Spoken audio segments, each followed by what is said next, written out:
naik motor geng, tapi nggak ke Indomaret dulu, ke rumah pacar dulu set gitu kan.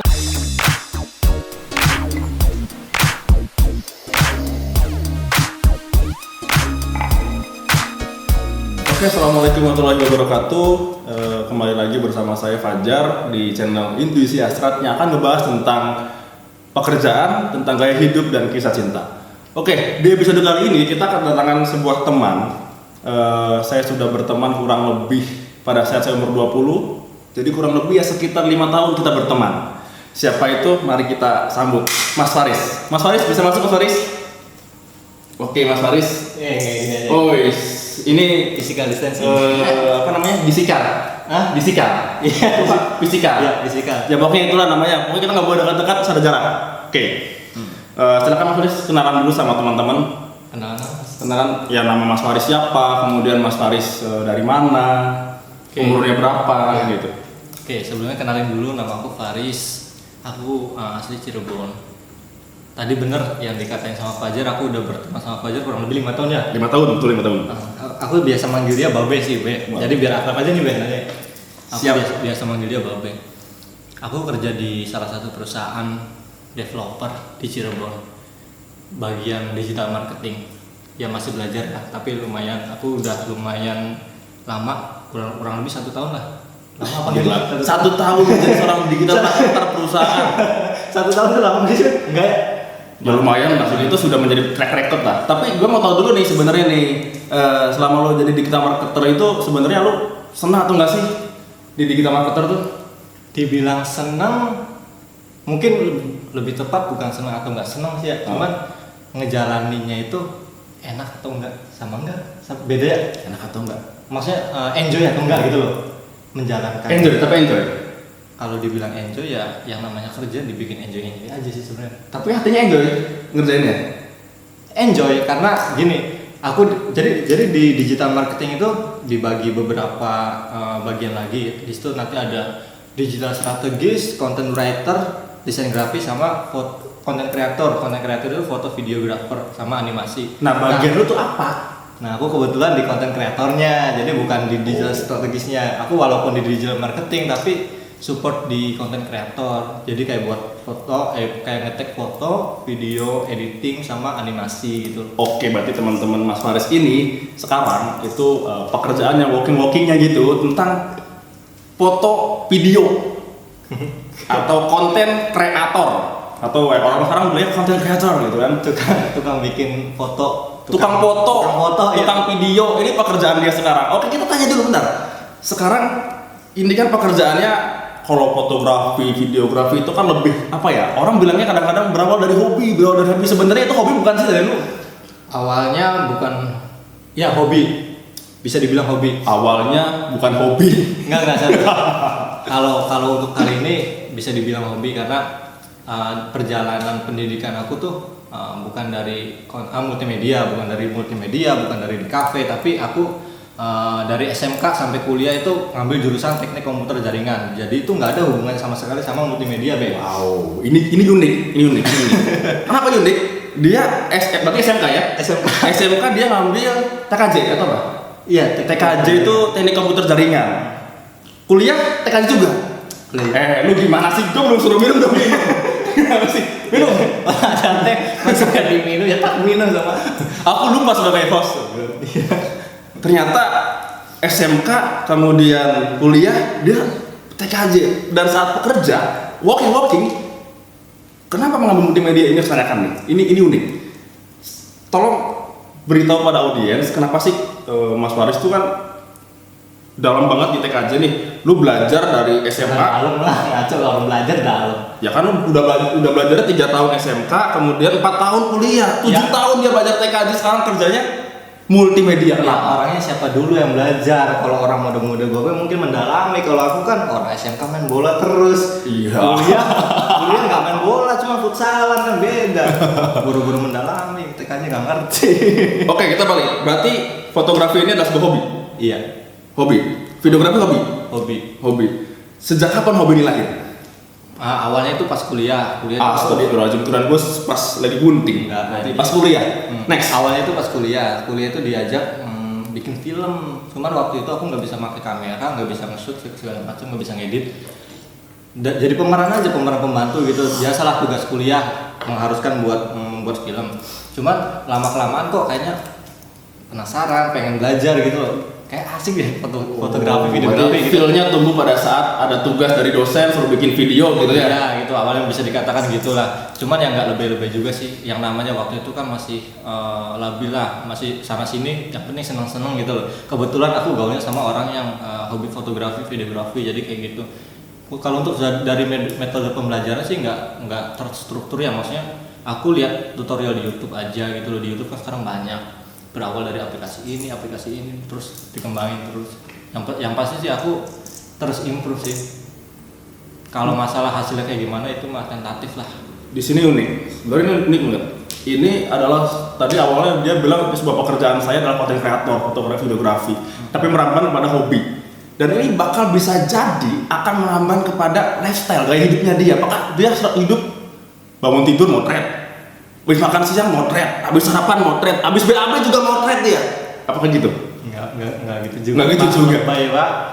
Justru uniknya gini, aku hobi fotografi, kerja di digital marketing bagian content creator. Cuman dalam kehidupan sehari-hari nggak ada gaya hidup ke fotografiannya gitu loh. Nggak ada kan kalau fotografer itu gaulnya sama komunitas fotografer atau komunitas videografer, atau kita bikin channel YouTube, entah itu tutorial dan lain-lain gitu. Aku nggak ada sama sekali. Jadi kelar kerjaannya main, ngopi, kan sama bapak juga ngopi. Ya jangan dibuka-buka dong. Umum Andi malu aku. Betul. Minum dulu dong. Minum dulu.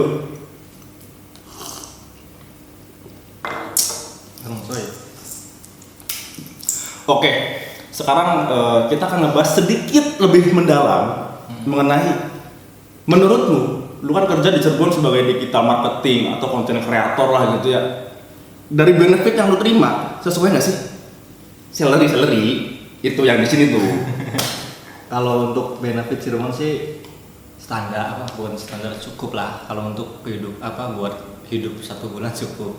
Cuman ya aku sih lebih improve ke inilah kerjaan di luar kantor, di luar corporate gitu. Berarti Mas Faris ini selain punya pekerjaan tetap, dia punya apa namanya tuh? Gitu. Apa ya namanya? Freelance. Iya. Ya bahasa Indonesia adalah sampingan, Iya, gitu kan? serabutan. Punya sampingan, punya serabutan. Kalau boleh tahu serabutannya jelasin dong apa? Serabutannya kalau lagi ada, kalau lagi nggak ada. Ya itu tetap. Lagi ada. Ini apa jadi deh? Saya bingung. Enggak, takut stigma yang muncul tuh aku pulang kerja ada kerjaan lagi, nggak kayak gitu. Kalau lagi ada kerjaannya ngerjain gitu. Kalau nggak ada ya kita main. Yang dikerjanya apa sih? Boleh dibocorin nggak? Ya, Siapa tahu teman-teman ada yang suka multimedia, jadi dia merasa, oh iya kenapa saya nggak pakai Mas Faris ya kan gitu. Oh iya, nggak jauh-jauh dari foto video sih yang pasti ya. Cuman bentuknya ada yang berhubungan langsung sama corporate kliennya itu atau perorangan. Kadang aku juga ngegarap event-event gitu loh. Yang pasti masih berhubungan sama foto video sih. Berarti freelance-nya itu dia wedding. Main lah. Oh, berarti dia fotografer videografer wedding juga gitu kan. Kemudian dia, kalau nggak salah yang saya tahu ya, dia tuh sering bikin motret apa ya? Kayak makanan lagi mau dimakan dipotret gitu kan. Orang mau makan dipotret dulu sama dia. Kan nggak ngerti sama dia tuh. Segalanya dipotret terus. Tapi yang gue selalu dari dia tuh satu, dia nggak punya rasa lelah. Kalau udah tugas itu ya sudah ada project, dia malam nggak tidur pun dia kerjain dia. Ya orang yang lihat nggak lelah Pak, yang ngerjain lelah. Iya, kalau orang nggak lelah. Orang sehari kadang tidur 2 jam. Sehari cuma 2 jam tidurnya. Gila. Nah, Makanya menurut Mas Faris sekarang nih, Mas Faris itu kan kadang kerjanya overtime. Kalau orang sih bilangnya overdosis lah. Kalau obat itu kebanyakan, gitu kan? Lu kerja overtime banget kan? Dalam artian yang harusnya manusia itu tidur istirahat 5 jam sampai 8 jam, lu hanya 2 jam istirahat, ya kan? Itu mempengaruhi ke fokus konsentrasi lu pada saat lu kerja di keseharian nggak sih? Bisa dibilang iya, bisa dibilang enggak.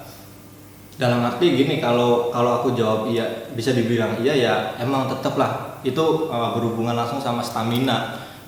ketika di kantor aku baru tidur 2 jam pasti adalah rasa-rasa lelah pasti.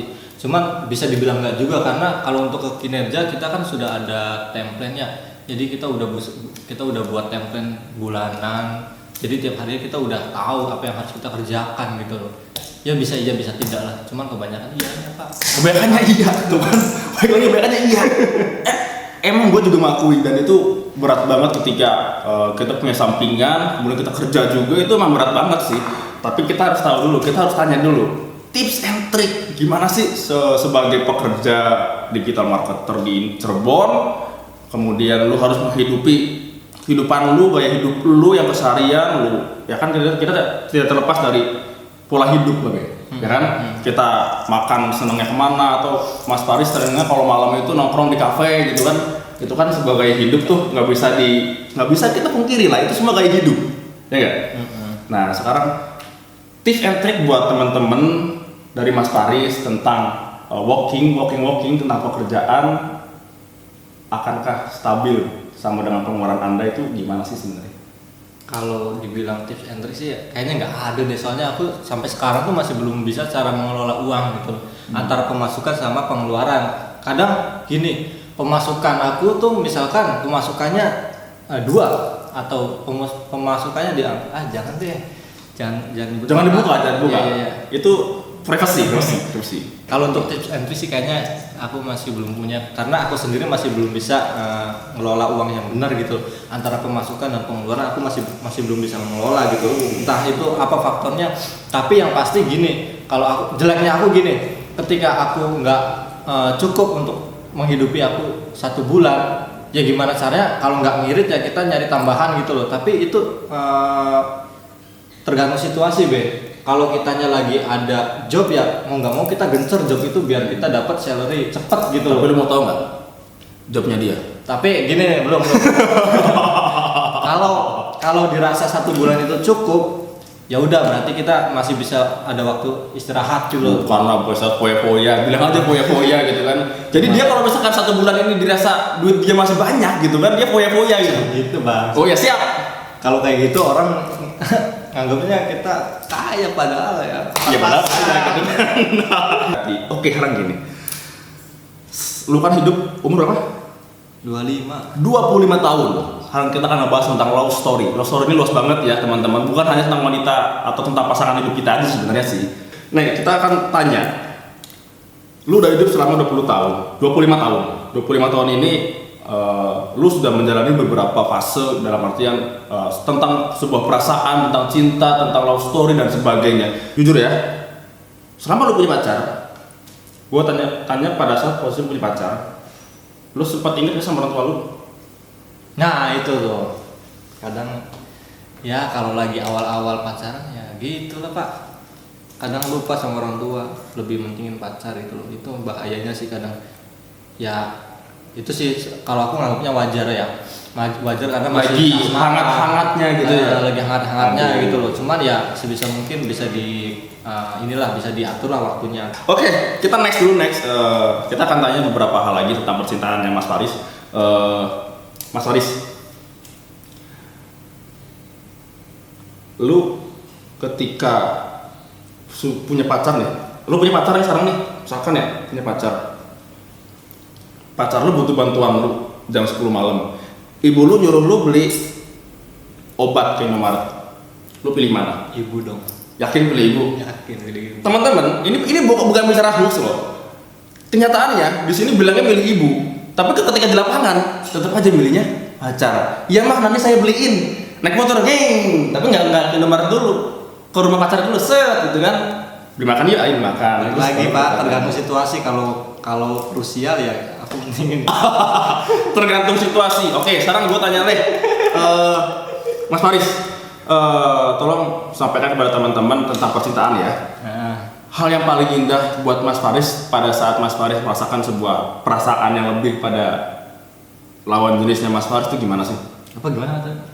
Perasaan bahagianya gimana sih? Oke, sebelumnya kan ini kan channel Intuisi Hasrat ya. Intuisi Hasrat tuh yang di Instagram itu kayak ngebahas kontennya tuh bentuknya kayak quotes gitu kan ya. Betul. Kalau untuk penjabaran yang Babe tanyain tadi ya aku nggak ngerti be apa tadi lupa apa namanya. Oke, gue lebih spesifik lagi deh. Tadi lupa pertanyaannya apa. Jangan dia lupa pertanyaannya. Kirain gue emang dia nggak mau jawab. Gue pikir. Apa kan? Pertanyaannya sederhana. Hal yang paling bahagia ketika lo jatuh cinta. Hal yang paling bahagia adalah ketika Ditolak? enggak lah. Oh enggak. Hal yang paling bahagia ketika kita bisa ngelakuin semuanya bareng-bareng gitu loh. Ya ketika kita ada kita bareng-bareng, ketika kita nggak ada saling support, siapa yang ada kita bantu, siapa yang nggak ada ya kita yang pasti bareng-bareng gitu Pak. Aduh kalau masalah itu susah jawabnya sumpah. Masih mending soal Gue kerjaan. akuin ya, gue sekarang kalah sama dia. Gue masih ya vet aja gitu kan, masih sendiri gitu kan. Maksudnya gimana? Ya gue sendiri aja dulu, maksudnya ya gue belum siap menerima orang lain lagi, belum siap gitu. Belum siap, bukannya nggak mau nih. Next ya, tadi adalah hal yang paling bahagia itu bisa terima bareng-bareng. Intinya lawan jenis ini bisa menerima kita padanya dan begitu pun sebaliknya. Sekarang ini adalah hal yang paling menyedihkan. Nah, kalau Mas Faris pernah nggak sih merasakan hal sedih, tidak sejalan dengan pasangan? Nah, itu bisa diceritakan supaya teman-teman juga punya tips. Jadi si teman-teman yang mendengarkan juga dia punya kesan, oh iya, kita nggak boleh seperti itu. Oh, kalau ini kayaknya pembahasannya soal ego ya. Kalau untuk sama pasangan ya. Oh iya, ego.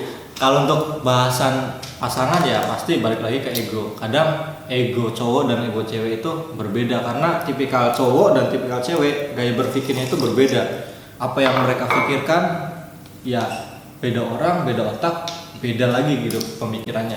Kadang gini, menyamakan ego itu nggak segampang kita ngucapin aku sayang sama kamu gitu loh. Betul. Iya gitu. Nah, kadang contohnya gampang deh soal makan. Si cewek mintanya makan nasi goreng, sedangkan aku lagi pengen bakso gitu loh. Gimana caranya kita biar nggak marahan atau kita nggak biar caranya gimana? Nggak cekcok. Ya itu makanya Beli nasi goreng satu, beli bakso satu. bisa jadi kayak gitu loh. Jadi nggak semuanya harus kita ributin lah sampai ke persoalan yang lebih krusial ya, yang lebih menjurus ke hubungan, nasib hubungan itu ya mungkin balik lagi ke ego Pak. Betul. Balik lagi ke ego itu. Kadang ego cewek. Jangan dong. Iya. Kita nggak boleh diskriminatif. Iya. Intinya cowok dan cewek sama saja, sama-sama punya perasaan, sama-sama punya egois. Jadi nggak ada yang benar, nggak ada yang salah. Yang pasti sih kita sebagai pasangan, kita sebagai manusia ya kepada pasangannya masing-masing harus bisa menurunkan ego lah. Kalau bisa menyamakan ego gitu. Ego bisa disamakan sih Pak? Bisa. Bisa ya. Bisa. Oke sip. Harus saling mengerti hubungan itu. Iya benar. Baik teman-teman, ini tamu pertama saya dan ini ngebuat saya berpikir bahwa tidak semua pekerjaan, tidak semua hobi, gaya hidup, percintaan itu akan berjalan dengan baik-baik saja. Semuanya itu butuh proses. Semuanya itu akan berjalan dengan baik ketika Anda benar-benar berusaha sebaik mungkin, maupun itu di bidang percintaan ataupun pekerjaan. Baik Mas Faris, mungkin sekian dulu aja pertemuan hari ini. Iya. Gue makasih banget, terima kasih, salam Ya, intuisi. Makasih Mas Faris, silakan kembali lagi ke tempat duduknya. Oke teman-teman, kali ini sekian dulu. Tapi saya punya pesan buat teman-teman. Mau itu di pekerjaan, mau itu di percintaan, mau itu di gaya hidup teman-teman. Intinya kita tidak akan pernah maju ketika kita selalu memikirkan egois kita masing-masing. Begitupun dengan pasangan kita. Kita nggak akan pernah maju kalau kita memikirkan pasangan kita terus. Kita akan maju kalau keduanya itu saling mengerti, saling memahami, dan saling memaafkan. Mungkin di episode kali ini hanya itu yang bisa saya sampaikan. Don't forget bahwa pengutamaan adalah bukan yang pertama, tapi yang utama adalah diri Anda. Bye. Assalamualaikum.